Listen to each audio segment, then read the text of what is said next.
हरे कृष्ण।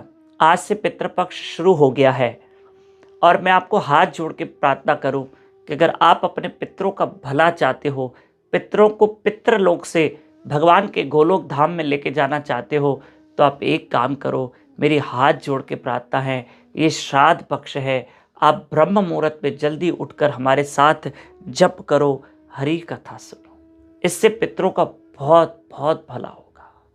रोज सुबह 4:30 से 5:30 YouTube channel Damodar Das पे लाइव रहो और ब्रह्म मुहूर्त में उठकर पितरों के लिए प्रार्थना करो। ब्रह्म मुहूर्त में की हुई भगवान से प्रार्थना अवश्य स्वीकार होती है, पक्का स्वीकार होती है। आप मानो इस चीज को और आप उनके लिए भजन करोगे, उनको अर्पण करोगे रोज 4:30 बजे सुबह यूट्यूब चैनल दामोदर दास पे। और देखो, प्रहलाद ने भक्ति की। आप कहोगे जैसे मैं भजन करूं, नाम सिमरन करूं, तो क्या मेरे पितरों का भला होगा? क्यों नहीं। भक्त प्रहलाद ने भक्ति की, अपने पिता हिरण्यकशिपु का भला किया।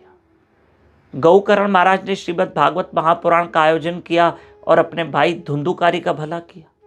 अरे जबकि धुंधुकारी तो वो था जो धुंधुकारी प्रेत योनि में भटक रहा था, वो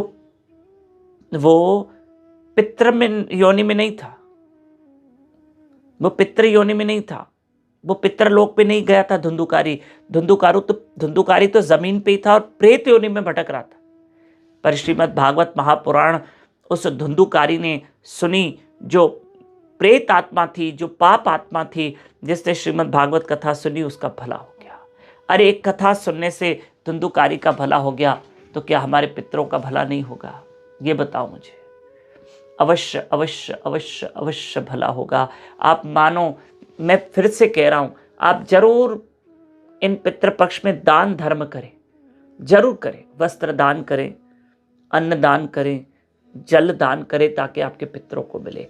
ये 16 दिन 29 सितंबर से 14 अक्टूबर तक गाय माता को तो रोज खिलाना, रोज रोज रोज और रोज डेली खिलाना। आप कहोगे जी हमारे घर में श्राद्ध तो है नहीं, हमारे घर में आज श्राद्ध नहीं, आज नहीं, कल है, परसों नहीं, रोज खिलाओ। आप देखोगे हमारे पूर्वज पता नहीं कितने इस दुनिया से चले गए, किसी न किसी का आज भी श्राद्ध होगा, कल भी होगा, परसों भी होगा ही होगा। अब किसी का श्राद्ध रह गया, भूल से रह गया, या कभी आपको वहम हो रहा है, कभी आपने कुछ, तो आप गाय को खिलाते रहो, ठीक होता जाएगा। और मैं तो पहले कहूँगा, जिस घर में भगवान कृष्ण को भोग लगता है ना, तो समझो आपके पितरों को 365 दिन खाना पहुँचता है। कृष्ण सबकी जड़ है। जब आप कृष्ण को भोग लगाते हो तो सबको मिलता है। सब सब सब आगे, सब में सब आगे, कोई नहीं रहा। देवताओं को भी भोग लग जाता है, ऋषि मुनियों को भोग लग जाता है, पितरों को भोग लग जाता है, सबको लग जाता है, क्योंकि कृष्ण सबकी जड़ है। जब द्रौपदी के एक चावल का दाना श्री कृष्ण ने खाया तो सारे 10,000 ऋषि मुनियों का पेट भर गया।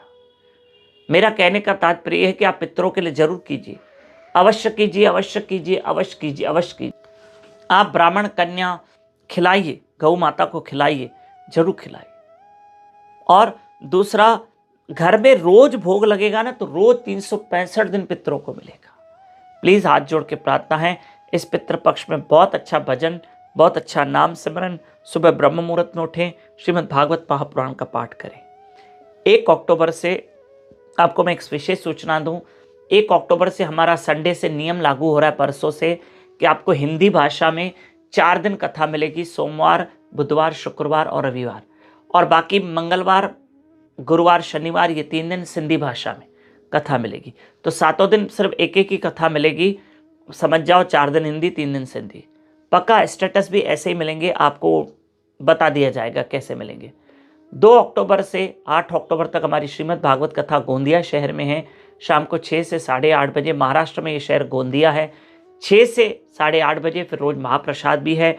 और ये लाइव नहीं है प्रोग्राम। और प्लीज़ आपसे रिक्वेस्ट है, सिंधी मनिहारी धर्मशाला, सिंधी कॉलोनी गोंदिया में भागवत कथा है। अन्य जीवों को बताइए अगर आपके रिश्तेदार गोंदिया में रहते हैं। हरे कृष्ण।